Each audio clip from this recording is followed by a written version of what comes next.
Let me commend the Africa Polling Institute for convening this very important forum to discuss the ever topical theme of sustainable peace, national unity, and social cohesion. The selection of the subject could not have been more timely. There is indeed no better time to reflect on the verities upon which our union is built and to put forward ideas that can promote commonality. An abiding feature of being a Nigerian, as we've heard repeatedly today, is our optimism. We are forever hopeful about our prospects, and this is not necessarily a fanciful belief in miracles or some kind of slothful reliance on happenstance or good fortune. On the contrary, our capacity for hope is a creative optimism. Every day, millions of our people, armed with their faith, their skills, their determination, and their wits, take their destinies into their hands, working hard to forge a better life for themselves and for their families.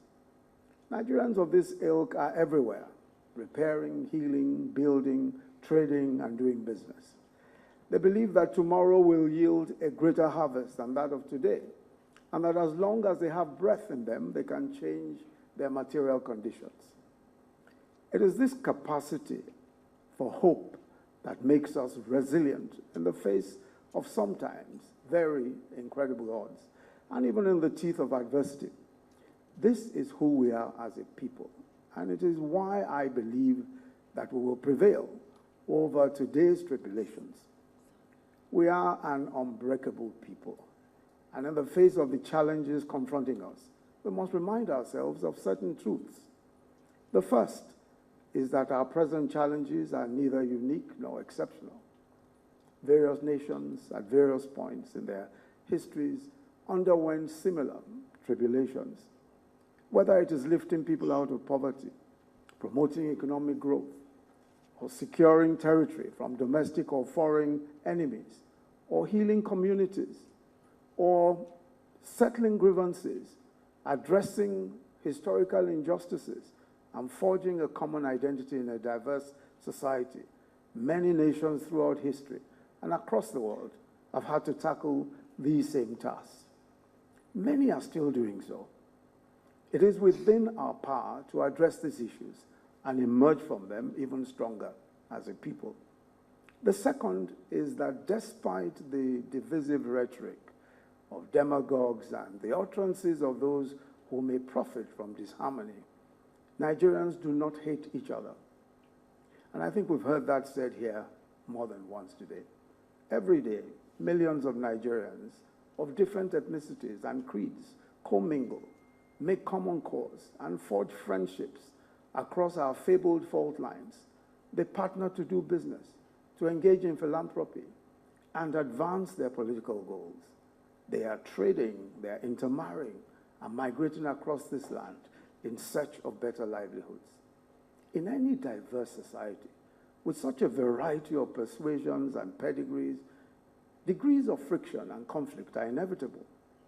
And while we have our share of such acrimony, the situation does not support the narrative that we're a nation of fragments, condemned perpetually to be at each other's throats. What matters is how committed we are to constructive management of diversity and the peaceful resolution of such conflicts. This is where we can and should certainly work much harder. The fair, swift, and equitable dispensation of justice to address both everyday grievances and long-suffered wrongs is essential for fostering social cohesion. And we heard Dr. Abdul talk about transitional justice and the various mechanisms that can bring that about. We must strengthen the institutions which at every level can deliver justice, inclusion, and mutual security. In many quarters, there are feelings of alienation and exclusion. And to this point, thirdly, we must recognize the ways in which we perpetuate institutional discrimination and cause people to see their identities as weapons for procuring opportunity, often at the expense of others. We see this whenever Nigerians are denied opportunity, on the basis of their state of origin or because they are non-indigents. We see it when a Nigerian that has been resident in a state for all his life is suddenly excluded from admission into an educational institution or an employment opportunity because he's not considered an indigent. When a young Nigerian has served in a particular state during his National Youth Corps year and is suddenly excluded from opportunity because he or she is dubbed a non-indigent of the state. Not only do these practices subvert social cohesion, they also feed profound resentments.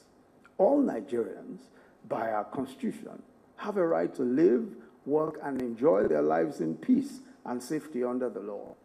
The classification of Nigerians as indigents and non-indigents is a form of apartheid and contradicts our declared aspirations towards equality and unity.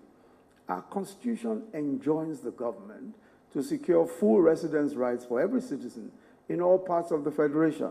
And this is an imperative that we commit to as a government across all states and tiers of government. And I think it's important to point out that it is all tiers of government. The federal government does not do admissions in states, does not carry out the functions of state governments. State governments have their own autonomy to carry out those functions, and our people live in the states. So it's important for the subnationals and the local governments to see their role in all of what is being said. All that should matter in evaluating ourselves is where we live and where we fulfill our civic obligations. I should not pay tax in Lagos and be considered a non-indigent of Lagos, or for that matter, be excluded from any of the political, social, or economic activities in that state.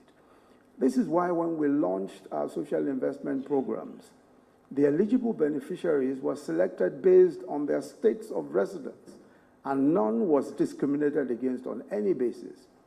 So if you lived in any local government, wherever you were from, so long as you applied and met the requirements, you were taken on. And that is still the case with the social investment programs, especially the NPower scheme and the several others. Now, this was in keeping with the idea that the only true path to national progress lies in broadening access to opportunity for all Nigerians without qualification. Our Constitution guarantees a full portfolio of civil liberties, and it's the responsibility of government at all levels to give life to these provisions.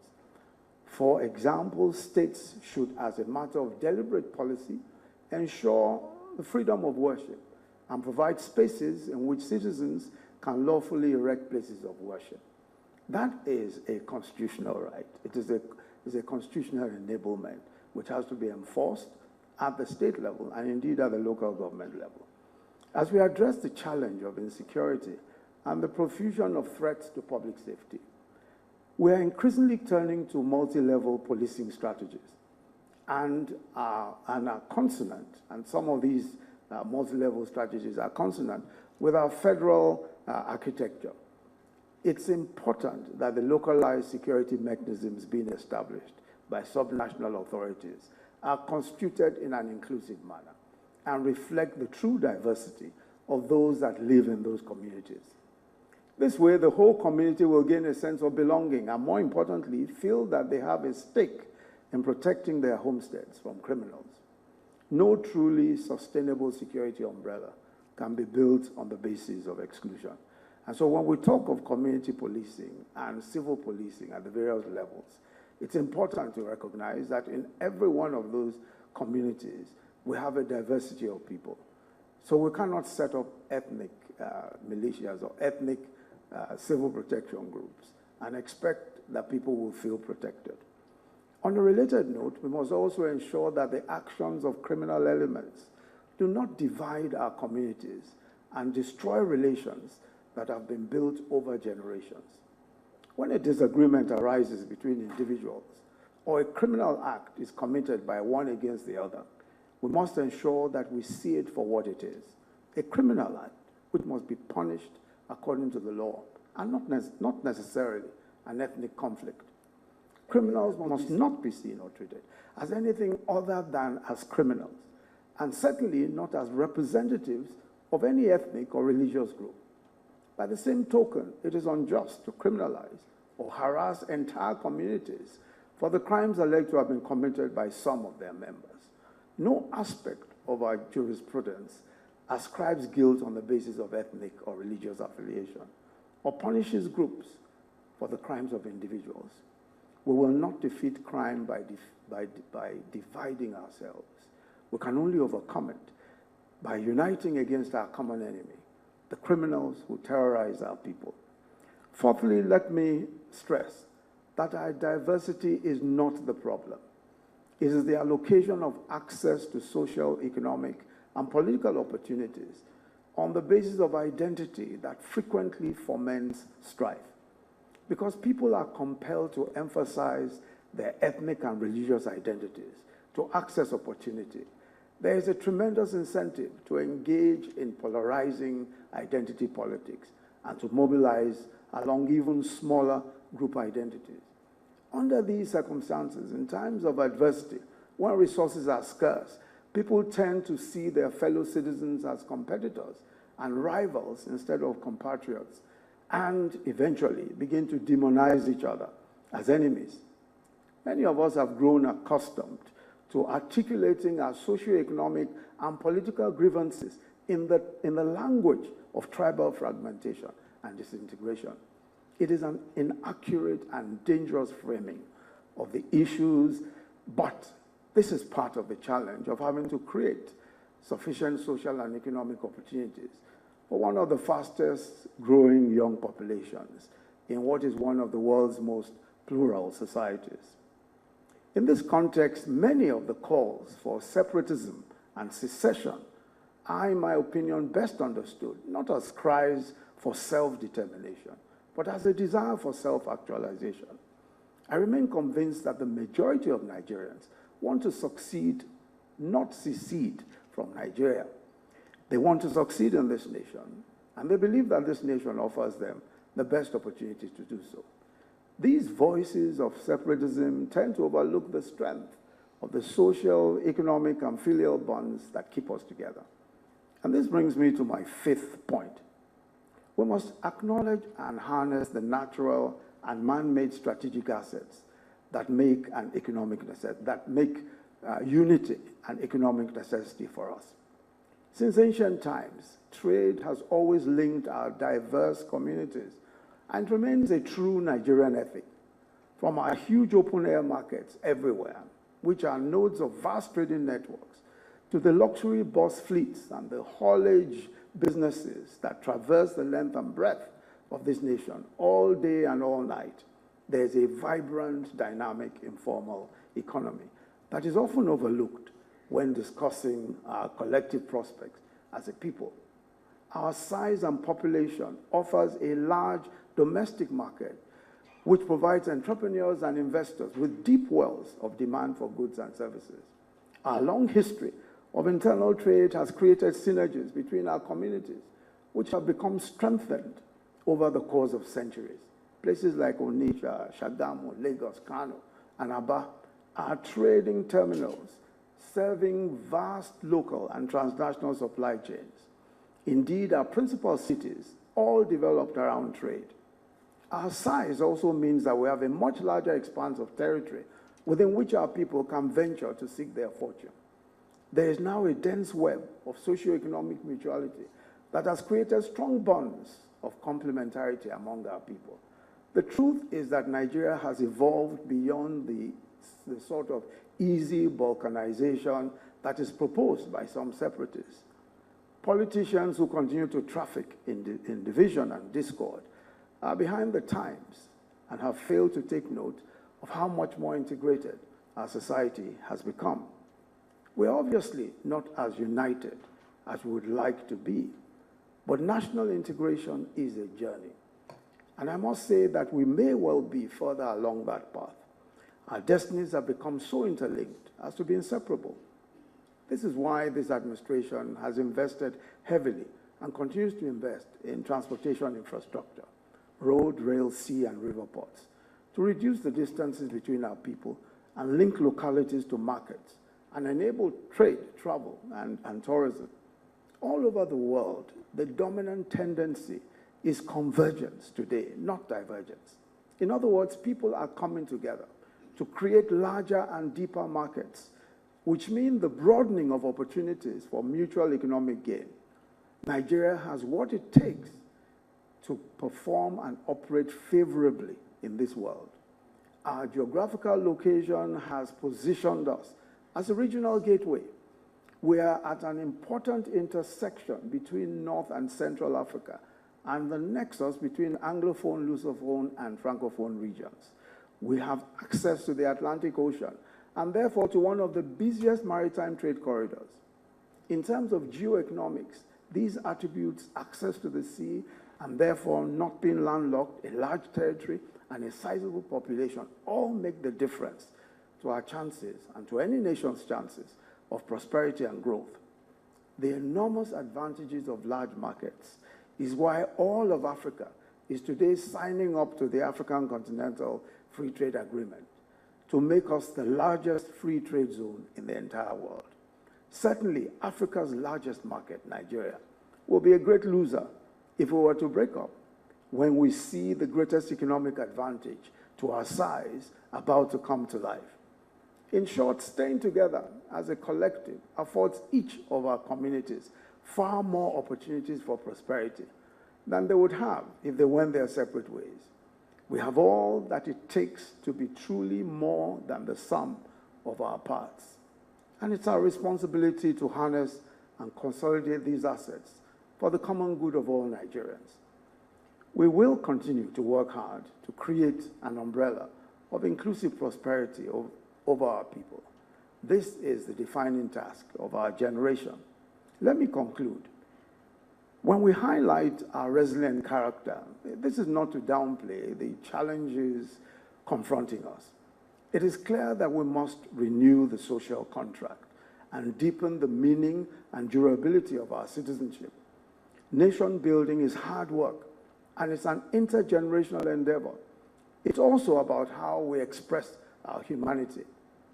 In 2019, I had the honor of receiving Malam Abdullahi Abubakar, an 83-year-old Islamic cleric who saved the lives of hundreds of Christians from terrorists in Bakin Ladi in Plateau State. On June 23, 2018, Malam Abubakar and his assistant, Umar Abdullahi, hid and rescued over 200 people inside the mosque in his home. These were Christians fleeing from terrorists. He insisted that those who he had given refuge were his guests and that the bandits would have to kill him before they would do harm to anyone under his roof. In this instant, it did not matter that Malam Abubakar is Hausa or that his assistant was Fulani, or that the people that they protected was at great risk to their own lives, or that these people were of a different faith or different ethnicity. All that mattered was their shared humanity, which transcends fault lines of tribe, of tongue, and creed. And part of my hope for our country lies in the heroism and humanity of people like Malam Abubakar. And examples like this are common, far more common than we appreciate. Earlier this year, Shasha Market in Ibadan, another of our great trading localities, where Nigerians from the north and south have come for generations, have intermarried and coexisted, was beset by rioting and killings. The incident was widely reported as an ethnic conflict between the Hausas and the Yorubas. However, on the ground, as reported by Premium Times of February 19, 2021, members of both groups protected and shielded each other from harm. A resident of the community, Alhaji Adamu, testified that it was his Yoruba neighbors who saved him from being killed by hoodlums, and they took him to hospital to receive treatment. Another Yoruba resident of the area, Ronke Aremu, told of how it was her Hausa neighbors in the market that saved her from being lynched, and how one of the Hausa men that rescued her was shot while trying to ensure her safety. Just recently, when Jos was tragically plagued by a bout of violence, reports emerged of how some Christians had rescued Muslims from their assailants.